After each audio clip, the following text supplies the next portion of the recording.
வடலூர் ராமலிங்க சாமி குளித்த நீரோடை.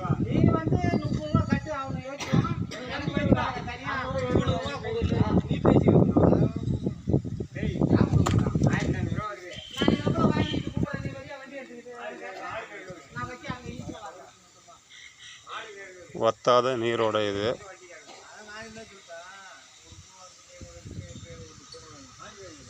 இது வந்து எந்த விதமான ஆறோ ஏரியோ கனெக்ஷன் கிடையாது. இது ராமலிங்க சுவாமி குளித்த நீரோடை.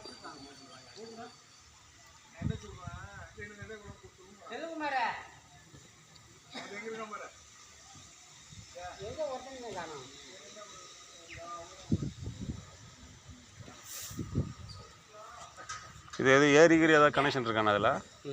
எதுலையும் இல்லை. அது எத்தனை அடி ஆழம் இருக்கும்? அது 5 அடி. இப்போ நீங்கள் இறங்குன்னா நிலைக்கும். ஆனால் தண்ணி ஊறுற தண்ணி தான் அது. அந்த இந்த வெய்ய நாளில் கூட இந்த இது தண்ணி வத்தாது.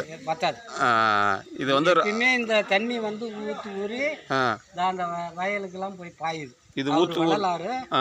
இது ஓடையா கீழ்ச்சது.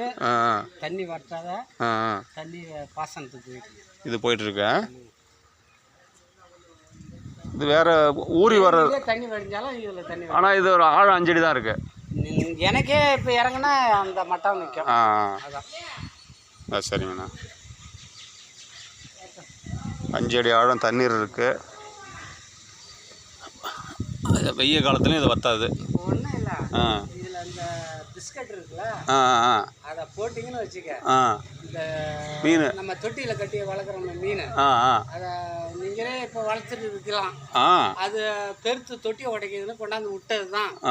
அது இருக்குதுங்க. இப்போ ஒரு 30-40 மீனுக்கு இது உள்ள நிற்கிது. பெரிய பெரிய மீன்.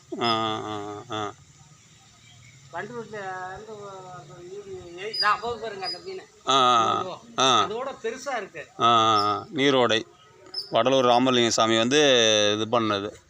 அவர் கோடு கிழிச்சது. விளக்கிட்டு தண்ணி இல்லைன்னு கோடு கிழிச்சு தண்ணி ஊறினதான் ஆளால வெட்டி படித்துறை கட்டினது தான். ஓ சரி சரி சரி.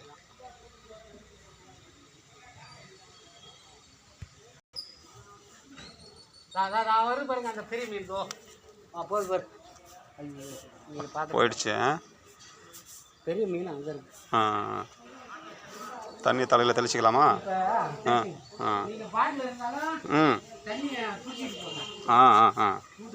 சரி சரிண்ணா.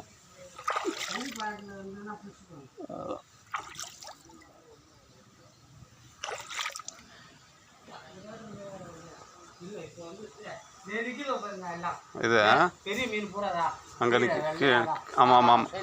அதோ ஆஹா பெருசாக இருக்கு. அது அதான் வீட்டில் வளர்த்ததா? அது வீட்டில் வளர்த்ததாங்க. அவ்வளோ பெருசாக ஆகிடும். அவங்க தொட்டி உடைக்குதுன்னு கொண்டாந்து ஈப்பில் ஏறி அவர் கொண்டாந்து எங்களை கேட்டாரு, விடலாமா? நாங்கள் விடுங்கட்டோம். விட்டாரு. எல்லாம் அது குஞ்சு வச்சு நிறையா பெருக்கு வச்சு. பரவாயில்ல.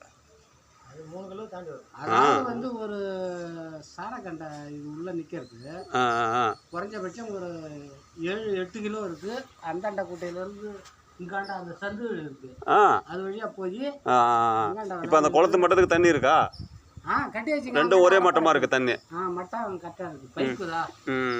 பைப் போட்டாச்சு. சரி சரி. அந்த வழியா எல்லாம் பாசனம். அதனால இப்போ தண்ணி ஏறுது. அறுவடை பண்ணுறதுக்காக இது பண்ணதான் தண்ணி ஏறிக்கிட்டு இருக்கு. அதான் வெய்ய காலத்தில் சித்திரை வைகாசில் எப்படி இருக்கும் தண்ணி? இது இதே லெவலுக்கு குறையாதுங்க. இது வரைக்கும் குறையாது. எங்கள் ஊர் கேணி வாத்தினால இது வத்தாது. அப்பா போடுமா